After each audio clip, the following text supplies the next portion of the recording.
सरकार में रहे हैं, तो आखिरकार बेटियों की, माताओं बहनों की सुरक्षा के लिए क्या काम किया इन्होंने? बीजेपी के लोग बहुत लापरवाह हैं। अभी घटना हुई है तो कहेंगे सख्ती से पेश आएंगे, सख्त कार्रवाई करेंगे। आखिरकार आपने 20 साल में क्या किया? आपने क्या 20 साल इसलिए सरकार में रहे हो कि आपको बुलडोजर चलाना पड़ रहा है आज?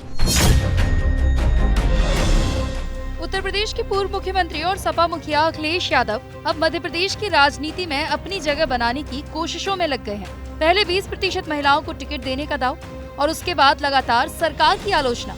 लेकिन अब पूर्व मुख्यमंत्री अखिलेश यादव ने एक और दाव चल दिया है। अपने आप को पिछड़ों और आदिवासियों का पैरोकार दिखाने की भरपूर कोशिश में लगे हुए हैं। जहां पूर्व मुख्यमंत्री गुरुवार को मध्य प्रदेश के राजनगर विधानसभा क्षेत्र के सिगरो गांव पहुंचे। आदिवासियों ने उनका जोरदार स्वागत किया, पारंपरिक आदिवासी नृत्य दिखाया और उसके बाद पूर्व मुख्यमंत्री को झोपड़ी के बाहर आंगन में बैठाकर भोजन करवाया गया।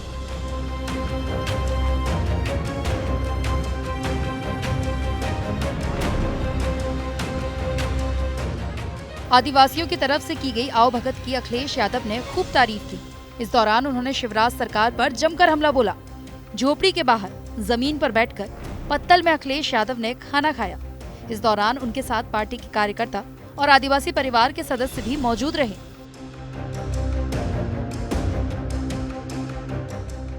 इसके साथ ही अखिलेश यादव ने भी ऐसी ही कुछ तस्वीरें सोशल मीडिया पर शेयर की, जिसमें से एक तस्वीर में वो एक घर के बाहर आते हुए दिख रहे हैं, जिसका दरवाजा काफी छोटा है और अखिलेश उसमें से झुककर बाहर निकलते दिख रहे हैं। अखिलेश यादव बड़े ही शायराना अंदाज में अपनी सोशल मीडिया पोस्ट पर लिखते हैं कि बराबरी की एक जमीन और पत्तलों का थाल है, जो माने सब है समान, वही सच्चा समाजवाद है। आदिवासी परिवारों से मुलाकात के बाद सपा मुखिया अखिलेश यादव ने प्रदेश की शिवराज सरकार पर जमकर हमला बोला। उन्होंने कहा कि उन्हें उम्मीद है कि उनके आने के बाद सरकारी योजनाओं को सरकार यहाँ के लोगों तक पहुँचाए। सरकार ये कह रही है कि सब कुछ ठीक है, तो सरकार के लोगों से पूछोगे तो वही बात बोलेंगे, वही बात बोलेंगे। हमें उम्मीद है कि हम लोगों के आने के बाद, अभी चुनाव में वक्त है, यहाँ के सरकार अधिकारियों को भेजे और सरकारी योजनाएं जितनी भी हैं, उन सरकारी योजनाओं को यहाँ पूरी तरीके से लागू किया जाए। इस दौरान अखिलेश यादव से उज्जैन में हुई 12 साल की बच्ची के साथ दुष्कर्म को लेकर भी सवाल किया गया। उन्होंने इस मामले को दुर्भाग्यपूर्ण बताया। साथ ही ये भी कहा कि सरकार को इसे लेकर सख्ती से कार्रवाई करने की जरूरत है। उन्होंने बीजेपी सरकार को लापरवाह बताते हुए मणिपुर की घटना का भी जिक्र किया। की बेटी के साथ जो घटना हुई है बहुत दर्दनाक है और आज के समय पर ऐसी घटनाएं होना और हम लोगों के सामने ये संकट आना कि ये सूचनाएं हम लोग को मिलनी, ये बहुत ही दुर्भाग्य की बात है। सरकार को कठोर कार्रवाई करनी चाहिए और इस सरकार को जवाब ये देना चाहिए कि पिछले इतने 20 साल से सरकार में रहे हैं, तो आखिरकार बेटियों की, माताओं बहनों की सुरक्षा के लिए क्या काम किया इन्होंने? और सुरक्षा के लिए काम नहीं किया, उसी का परिणाम ये है कि ऐसी घटनाएं हो रही हैं। और यही नहीं है, बीजेपी के लोग बहुत लापरवाह हैं। अभी घटना हुई है तो कहेंगे सख्ती से पेश आएंगे, सख्त कार्रवाई करेंगे।